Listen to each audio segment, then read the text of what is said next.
ഖലഖനൽ ഇൻസാന, അല്ലാഹ് പറയുന്നു കേവലം ഒരു തുള്ളി ബീജത്തുള്ളിയിൽ നിന്നാണ് ഞാൻ മനുഷ്യനെ സൃഷ്ടിച്ചത്.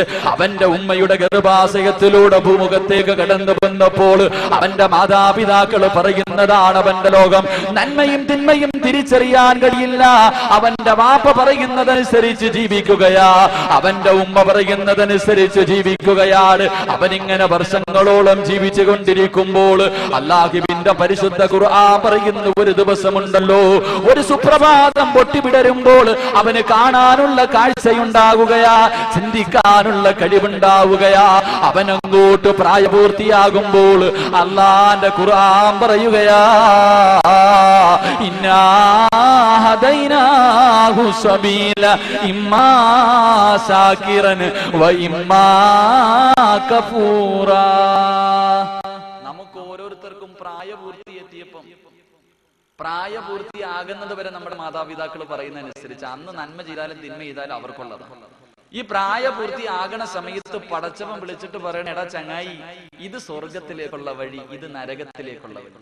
ഇതിലെ കാണുന്ന വഴിയിലൂടെ ഇന്ന ഹദൈനാഹു സബീല ഇമ്മാ ശാകിറൻ, എന്റെ അനുഗ്രഹങ്ങളൊക്കെ പേടിച്ചിട്ട് എനിക്ക് നന്ദി കാണിച്ചിട്ട് നടന്നു പോയ സ്വർഗത്തിൽ പോകാം. ഇത് നരകത്തിലേക്കുള്ള വഴി. ഇതിലെ പോയാൽ നിനക്ക് കള്ളു കുടിക്കാം, പെണ്ണ് പിടിക്കാം, എന്ത് വേണമെങ്കിലും ചെയ്യാം, ഒരുത്തനും നിന്നോടൊന്നും ചോദിക്കൂല. പക്ഷെ ഇതിന്റെ അവസാനം നരകമാണ്. നീ ബുദ്ധിയുള്ളവനല്ലേ, എന്ത് വേണമെങ്കിലും തിരഞ്ഞെടുക്കാൻ അല്ലാഹ് നമ്മളോട് പറഞ്ഞിരിക്കും. നമ്മൾക്ക് ബുദ്ധിയുണ്ടല്ലോ, പടച്ചവൻ നമ്മളോട് പറയണ, എടാ രണ്ട് വഴി, ഇത് സ്വർഗം ഇത് നരകം, നീ തിരഞ്ഞെടുത്തിട്ട് പോ. ഈ കാര്യം എനിക്ക് നിങ്ങളോട് പറയാനുണ്ട്, ഈ രണ്ട് കാര്യവും എനിക്ക് പറയാം, നിങ്ങൾ തിരഞ്ഞെടുക്കും. അള്ളാഹു കാര്യം മനസ്സിലാക്കാൻ ഭാഗ്യം നൽകി അനുഗ്രഹിക്കുമാറാകട്ടെ. അതുകൊണ്ട് എന്റെ പ്രിയമുള്ള സഹോദരങ്ങളെ, എന്താണ് നരകം? ഇടത് സൈഡിലേക്ക് പോകുന്നവന് കിട്ടുന്ന നരകം എന്താ? ഒറ്റ ഹദീസ്. നന്നാവേണ്ടവന് കൂടുതലൊന്നും വേണ്ടല്ലോ, നന്നാകേണ്ട മനുഷ്യന് കൂടുതലൊന്നും വേണ്ട. നരകത്തെ കുറിച്ച് ഒറ്റ ഹദീസ് മതി. മഹാനായ മൂസാ നബി അലൈഹിസ്സലാം ഇങ്ങനെ നടന്നു പോകുമ്പോ ശൈത്താനെ കണ്ടു. ശൈത്താനെ കണ്ടപ്പോ ശൈത്താൻ മൂസാ നബിയോട് പറഞ്ഞു, അല്ല നബിയെ, ഞാൻ ഒരുപാട് തെറ്റുകളൊക്കെ ചെയ്തു പോയി, എനിക്കൊന്ന് തൗബ ചെയ്യണമെന്ന് തോന്നുന്നു, എനിക്കൊന്ന് തൗബ ചെയ്യണമെന്ന് ആഗ്രഹമുണ്ട്.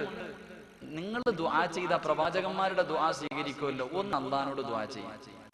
മൂസാ നബി അലൈഹി ഇസ്ലാമിന്റെ മനസ്സിൽ ഒരു ചിന്ത, അല്ലാഹ് ശൈത്താൻ നന്നാവാൻ പോവാ, ഇനി എന്താ?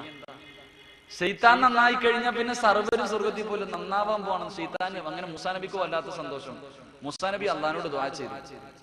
ശൈത്താൻ പിന്നീട് ഒരു അവസരത്തിൽ കണ്ടപ്പോൾ ചോദിച്ചു, മൂസ, അള്ളാഹ് എന്ത് പറഞ്ഞു എന്റെ തൗബയെ കുറിച്ച്? ആ അവസരത്തിൽ മൂസാ നബി അലൈഹി സ്വലാം ശൈത്താനോട് പറഞ്ഞു, എത്ര എടാ ചങ്ങാതി, അള്ളാഹ് പറഞ്ഞു നിന്റെ തൗബ സ്വീകരിക്കാൻ ഒരു കണ്ടീഷൻ ഉണ്ട്. എന്താ കണ്ടീഷൻ? അത് ആദം നബി അലൈഹി സ്വലാമിന്റെ ഖബറിന്റെ മുന്നിൽ പോയി നീ ഒന്ന് സുജൂദ് ചെയ്യണം. ശൈത്താൻ തിരിഞ്ഞ് എന്നിട്ട് പറയാ, ആദം നബി ജീവിച്ചിരുന്നപ്പോ അള്ളാഹ് നേരിട്ട് എന്നോട് പറഞ്ഞു സുജൂദ് ചെയ്യാൻ, അന്ന് ഞാൻ ചെയ്തിട്ടില്ല, ഇന്നയായി പോടാ ചങ്ങായി. അപ്പൊ എന്താ പറഞ്ഞ, ഈ പറയുന്ന കാര്യം മനസ്സിലാക്കാനുള്ള മനസ്സ് കാണിച്ച സ്വർഗത്തിൽ പോകാം, ഇല്ലെങ്കിലും അവന്റെ കൂടെ പോകാം. ഇഷ്ടമുള്ളത് തിരഞ്ഞെടുക്കുക. അല്ലാഹു ഭാഗ്യം നൽകി അനുഗ്രഹിക്കുമാറാകട്ടെ. എന്താ നരകം? എന്താണ് നരകം? അല്ലാഹുവിന്റെ പ്രവാചകൻ സല്ലല്ലാഹു അലൈഹി വസല്ലമ തങ്ങള് സ്വഹാബത്തിന് ഉപദേശം നടത്തിക്കൊണ്ടിരിക്കുമ്പോൾ, അല്ലാഹുവിന്റെ പ്രവാചകനും സഹാബാക്കളും ഇരിക്കുമ്പോൾ അബൂ ഹുറൈറ റളിയല്ലാഹു തആല അൻഹു റിപ്പോർട്ട് ചെയ്യുകയാണ്, ഇദാ സമിഅതു വജബതൻ, പെട്ടെന്നൊരു ശബ്ദം കേൾക്കുകയാ. പല സഹാബത്തും ബോധരഹിതരായി വീണുപോയി. മറ്റുള്ള സഹാബാക്കൾ പേടിച്ച് വിറച്ച് കരഞ്ഞുകൊണ്ടിരിക്കുകയാണ്.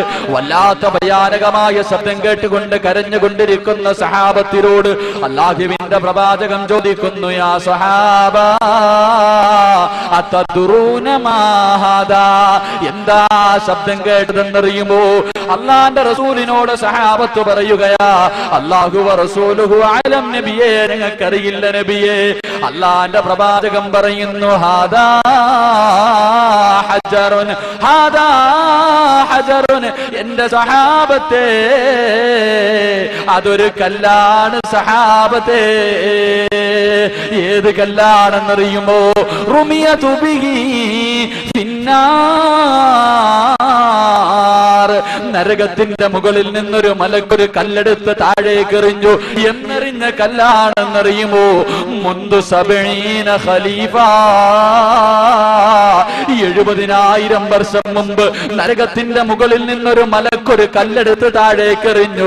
ഹത്തംതഹാ ഇലാ കരിഹാ, ആ കല്ല് താഴെ വന്ന് വീണ ശബ്ദമാ സഹാബത്തെ നിങ്ങളിപ്പോൾ കേട്ടതെന്ന് ഷഫിയോനാ റസൂലുള്ളാഹി സല്ലല്ലാഹു അലൈഹി വസല്ലമ തങ്ങൾ പറയുന്നു, 70,000 വർഷം മുമ്പ് ഒരു മലക്ക് നരകത്തിന്റെ മുകളിൽ നിന്ന് ഒരു കല്ലെടുത്ത് താഴേക്കിട്ടു. അത് താഴെ വന്ന് വീഴാൻ 70,000 വർഷം എടുത്തു.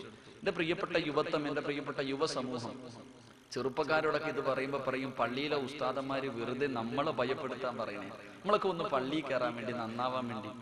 ഒരു കല്ല് താഴെ എടുത്തിടുമ്പോ ഈ വീഴാൻ 70,000 വർഷം എടുത്തു. ഇന്ന് കോമഡിക്ക് പറയേണ്ടത് കടുവാപ്പള്ളിയുടെ ഫ്രണ്ടിൽ വായി നോക്കി ഇരിക്കുമ്പോ നമസ്കാരം നടക്കുന്നത്, പാവപ്പെട്ട ഒരു മനുഷ്യൻ ചോദിച്ചു, എന്തടാ പള്ളി വരുന്നില്ലേ? എല്ലാരും സ്വർഗത്തിൽ പോയാലും നരകത്തിൽ പോകാൻ ആള് വേണ്ട, ഞാൻ അങ്ങോട്ട് പോയിക്കോളാം. എന്റെ ചെറുപ്പക്കാര് വെള്ളിയാഴ്ച ദിവസം ഷഫീഖ് ബാക്കബി പള്ളിക്കാത്തിരുന്ന വലിയ പ്രഭാഷണം, നരകത്തിന്റെ തീ, നരകത്തിന്റെ ആഴം.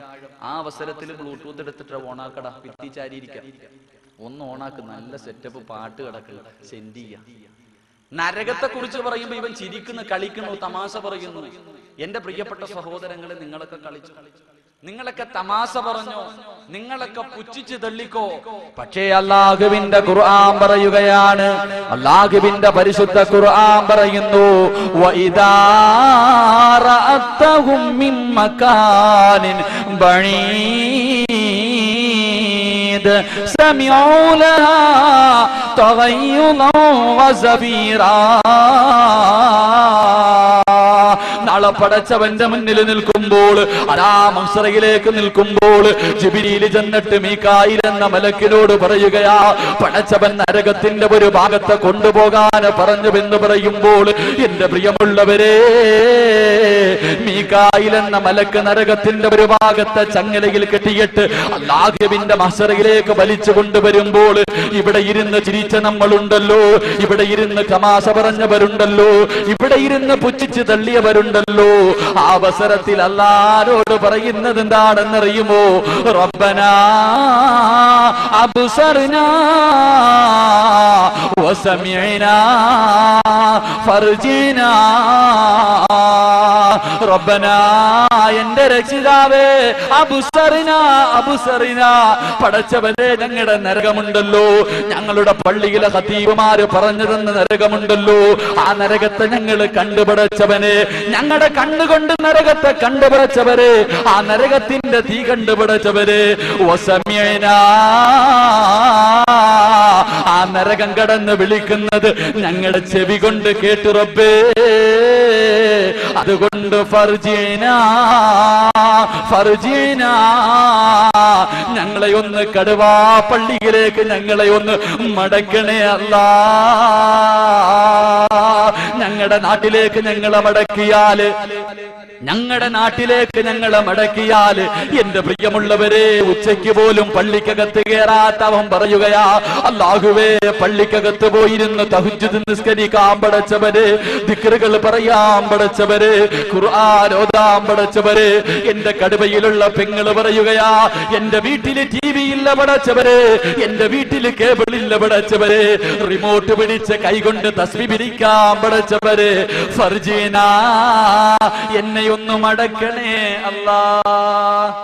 അവിടെ ചെന്നിട്ട് പറയാ, പടച്ചവനെ ഒന്ന് മടക്ക. എല്ലാം നേരിട്ട് കാണുമ്പോ അല്ലാൻ അറിയില്ലേ നമ്മുടെ സ്വഭാവം, പടച്ചവൻ അറിയില്ലേ. അല്ല എന്താ പറയാ, അല്ല തന്റെ മലക്കുകളെ വിളിച്ചിട്ട് പറയുമത്രേ, ഖുദൂഹു ഫഉല്ലു സുമ്മൽ ജഹീമ സല്ലു സുമ്മ ഫീ സിൽസിലത്തിൻ ദറുഹാ 70 ദിറ. മലക്കുകളെ ഒരു പരിഗണന ഇവനോടൊന്നും കാണിക്കില്ല, ഇവനോടൊന്നും ഒരു കരുണയും കാണിക്കേണ്ട ആവശ്യമില്ല. നിങ്ങളെ പണി നടത്ത്, ചങ്ങലയിലെടുത്ത് കെട്ടിയിട്ട് വലിച്ച് നരകത്തിലേക്ക് എറിയാൻ അല്ല പറയുമെന്ന് പരിശുദ്ധ ഖുർആൻ. എന്റെ പ്രിയമുള്ള സഹോദരങ്ങളെ, നന്നാവേണ്ടവൻ ഇത്രയും മതി, കൂടുതലൊന്നും ആവശ്യമില്ല. ഇതാണ് നരകം. പോകേണ്ടവര് പോകും, അല്ലാത്തവർ സ്വർഗത്തിലേക്ക് നടന്നു പോകും. അള്ളാഹു സ്വർഗത്തിൽ പോകുന്നവരുടെ കൂട്ടത്തിൽ ഉൾപ്പെടുത്തി അനുഗ്രഹിക്കുമാറാകട്ടെ. എന്താ സ്വർഗം? എന്താ സ്വർഗം? സ്വർഗമുണ്ട്. സ്വർഗം എന്താണ്? സ്വർഗത്തെ കുറിച്ച് ഇന്നലെ സ്വർഗത്തിലെ ഒരു മുന്തിരിക്കുലയെ കുറിച്ച് പറഞ്ഞു. സ്വർഗം ഇരിക്കുന്നത് എവിടെ? ആകാശത്തിലാ, ഭൂമിയില? സ്വർഗം എവിടെ ഇരിക്കണേ? സ്വർഗം ഉണ്ടല്ലോ, എവിടെ ഇരിക്കണേ? ആകാശത്തിലാ, ഭൂമിയില? എന്താ ചങ്ങാതി, സ്വർഗം എവിടെ ഇരിക്കണേ? ആകാശം. എവിടെ സ്വർഗം ഇരിക്കുന്നത്? ആകാശത്തില. സ്വർഗം ഇരിക്കുന്നത് ആകാശത്തില. അള്ളാഹുവിന്റെ പ്രവാചകൻ സല്ലല്ലാഹു അലൈഹി വസല്ലമ തങ്ങൾ പരിശുദ്ധ ഖുർആൻ പറയുന്നു, മുകളിലോട്ടുള്ള വസ്തുക്കളുടെ ഏറ്റവും അവസാനം സിദ്റത്തുൽ മുൻതഹ. സിദ്റത്തുൽ മുൻതഹയാണ് മുകളിലോട്ടുള്ള, ആകാശത്തിന്റെ മുകളിലോട്ടുള്ള വസ്തുക്കളുടെ ഏറ്റവും അവസാനത്തെ സാധനം. എന്താണ് സിദ്റത്തുൽ മുൻതഹ? അള്ളാന്റെ ഖുർആൻ പറയും ഇൻതഹ ജന്നത്തുൽ മഅവ, അതിന്റെ മുകളിലാണ് സ്വർഗം. അപ്പൊ ആകാശത്തിലാണ് സ്വർഗം. അള്ളാഹുവിന്റെ പ്രവാചകൻ സല്ലല്ലാഹു അലൈഹി വസല്ലമ തങ്ങൾ ഇമാം മുസ്ലിം റഹ്മഹുല്ലാഹ് റിപ്പോർട്ട് ചെയ്ത ഒരു ഹദീസിൽ കാണാം, സ്വർഗത്തിൽ ഒരു മരമുണ്ട്. സ്വർഗത്തിൽ ഇന്ന ഫിൽ ജന്നത്തി ലശജറത്തുൻ, സ്വർഗത്തിൽ ഒരു തണൽ വൃക്ഷമുണ്ട്. കടുവാപ്പള്ളിയിലുള്ള നിങ്ങൾക്ക് മനസ്സിലാവുന്ന രീതിയിൽ പറഞ്ഞ, ഈ നാട്ടിലുള്ള ഏതെങ്കിലും ഒരു ചെറുപ്പക്കാരൻ അല്ലെങ്കിൽ ഏതെങ്കിലും ഒരു സഹോദരൻ അല്ലെങ്കിൽ ഏതെങ്കിലും ഒരു സഹോദരി ഇന്ന് ലോകത്ത് ഏറ്റവും കൂടുതൽ സ്പീഡിൽ സഞ്ചരിക്കുന്ന ഒരു വാഹനം തിരഞ്ഞെടുത്തിട്ട് സ്വർഗത്തിലെ ഒരു മരത്തിന്റെ ചുവട്ടിലൂടെ സഞ്ചരിക്കുക. എത്ര നാള്? അള്ളാന്റെ റസൂൽ പറയുന്നു 100 സന, 100 വർഷം സഞ്ചരിച്ചാലും ലാ യഖ്തഉഹ, സ്വർഗത്തിലെ ഒരു മരം വിട്ടുകിടക്കാൻ കഴിയില്ലെന്ന് ഷഫീഖുനാ റസൂലുള്ളാഹി സ്വല്ലല്ലാഹു അലൈഹി വസല്ലം. ഇത് ഞാനാ പറഞ്ഞിരുന്നെങ്കിൽ പറയായിരുന്നു ഇതൊക്കെ ഇച്ചിരി ഓവർ അല്ലേ എന്ന്. അബൂജഹൽ ഉണ്ടല്ലോ, അബൂജഹൽ പ്രവാചകന്റെ ഏറ്റവും വലിയ ശത്രുവാണ്. ആ ചങ്ങാതി എന്നെ പറയായിരുന്നു മുഹമ്മദ് സത്യമേ പറയത്തുള്ളൂ. അപ്പൊ അള്ളാന്റെ റസൂല് പറയുന്നു സ്വർഗത്തിലെ ഒരു മരത്തിന്റെ വലിപ്പം 100 വർഷം സഞ്ചരിച്ചാലും തീരില്ല. ഹദീസിന്റെ കിതാബുകളിൽ കാണാം 100 വർഷം സഞ്ചരിച്ച സ്വർഗത്തിലെ ഒരു മരത്തിന്റെ ഒരു ശിഖരം, ഒരു കമ്പ് പോലും വിട്ടുകിടക്കാൻ കഴിയില്ലെന്ന്